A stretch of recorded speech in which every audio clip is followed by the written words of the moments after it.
শান্তিনিকেতন নামটা শুনলেই একটা বিশেষ শান্তি, একটা অন্যরকম অনুভূতি ছুঁয়ে যায়। আর সেই শান্তিনিকেতনের বুকেই লুকিয়ে আছে এক অনন্য শিল্পীলোক। হ্যাঁ, স্টুডিও মৃত্তিকা। মৃত্তিকা মানে মাটি।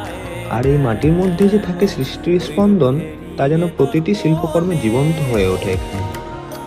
আজ আমি এসেছি স্টুডিও মৃত্তিকা ঘুরে দেখতে, কারণ আজকে ছিল রিফ্লেকশন 2K25 ফেজ 2।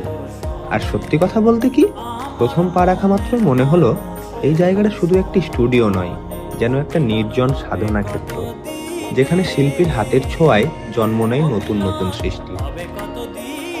এখানে সাজানো প্রতিটি শিল্পকর্ম, হোক তা টেরাকোটা, সিরামিক, পটারি কিংবা মিক্সড মিডিয়া, নিজের মতো করে প্রত্যেকে যেন একটা গল্প বলে। কোথাও দেখি মাটির উষ্ণতা, কোথাও